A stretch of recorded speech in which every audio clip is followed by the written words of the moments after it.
नमस्कार, PT digital news में आप सभी का स्वागत है। मैं हूं आपके साथ साक्षी गुप्ता। लंबे इंतजार के बाद उत्तर प्रदेश भाजपा को आखिरकार नया नेतृत्व मिल गया है। महाराजगंज से 7 बार के सांसद और केंद्रीय मंत्री पंकज चौधरी को प्रदेश भाजपा की कमान सौंप दी गई है।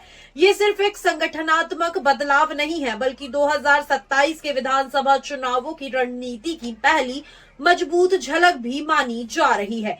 रविवार को राजधानी लखनऊ में डॉक्टर राम मनोहर लोहिया राष्ट्रीय विधि विश्वविद्यालय के सभागार में एक भव्य मेगा इवेंट का आयोजन किया गया। इस कार्यक्रम में केंद्रीय मंत्री पीयूष गोयल, मुख्यमंत्री योगी आदित्यनाथ, पार्टी के वरिष्ठ नेता और संगठन के बड़े चेहरे मौजूद रहे। जैसे ही मंच से पंकज चौधरी के नाम की आधिकारिक घोषणा हुई, पूरा सभागार तालियों से और नारों से गूंज उठा।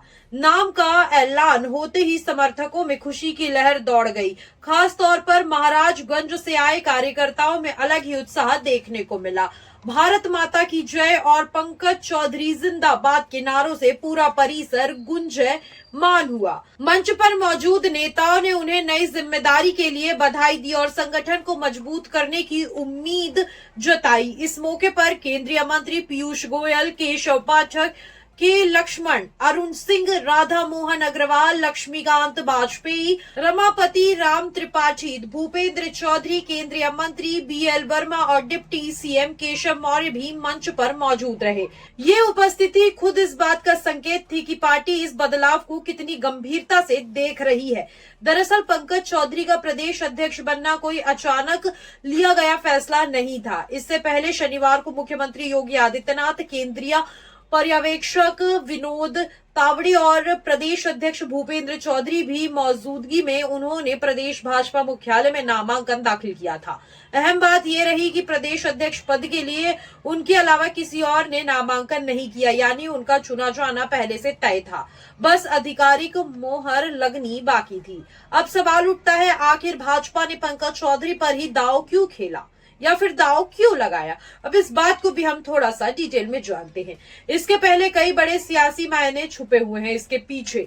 महीनों के मंथन के बाद पार्टी ने पूर्वांचल के कद्दावर नेता पंकज चौधरी को आगे किया है। 2027 के विधानसभा चुनाव को देखते हुए भाजपा ने साफ संदेश दिया है कि वो संगठन और सामाजिक समीकरण दोनों पर बराबर फोकस कर रही है। पंकज चौधरी को प्रदेश अध्यक्ष बनाकर भाजपा ने एक तीर से कई निशाने साधने की कोशिश की है। पहला, पिछड़ा वर्ग को साधना। दूसरा, विपक्ष के पीडीए यानी कि पिछड़ा दलित अल्पसंख्यक समीकरण में सेंध लगाना। तीसरा, अपने पारंपरिक कुर्मी वोट बैंक को फिर से मजबूती से जोड़ना। इसके साथ ही पार्टी ने कार्यकर्ताओं को ये भी साफ संदेश दिया है कि भाजपा अपने मूल काडर को कभी नजरअंदाज नहीं करती। जमीन से जुड़े संगठन में पले बढ़े नेताओं को आगे बढ़ने की परंपरा अभी भी कायम है। अगर पंकज चौधरी के राजनीतिक सफर पर नजर डाले तो उनकी पहचान सिर्फ एक सांसद या मंत्री तक ही सीमित नहीं है, बल्कि इससे हटकर है। उनका जन्म 20 नवंबर 1964 को गोरखपुर उत्तर प्रदेश में हुआ। उन्होंने गोरखपुर विधानसभा से शिक्षा प्राप्त की। उनका परिवार पहले से ही राजनीति में सक्रिय रहा। उनकी माता उज्जवल चौधरी महाराजगंज की जिला पंचायत अध्यक्ष रह चुकी हैं। राजनीतिक समझ और संगठन की पकड़ उन्हें विरासत में ही मिली। वहीं पंकज चौधरी का विवाह 11 जून 1990 को भाग्यश्री चौधरी से हुआ। उनके एक बेटे और एक बेटी भी है। जमींदार बैकग्राउंड से आने के बावजूद उन्होंने खुद को एक सुलभ, सरल और कार्यकर्ता केंद्रित नेता के रूप में स्थापित किया है।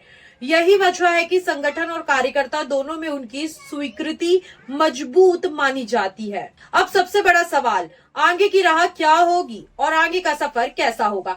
इस बात पे भी हम एक नजर डाल लेते हैं।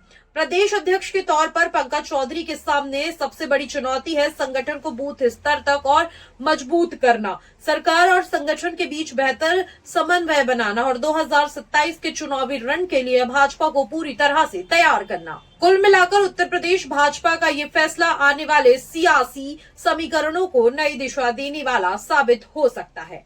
पंकज चौधरी का अनुभव, सामाजिक आधार और संगठनात्मक पकड़ भाजपा के लिए 2027 का चुनाव मजबूत तौर पर काम करेगा और मजबूत हथियार बन सकता है। अब देखना होगा कि नए प्रदेश अध्यक्ष के नेतृत्व में भाजपा उत्तर प्रदेश की राजनीति में कौन से नए समीकरण गढ़ती है।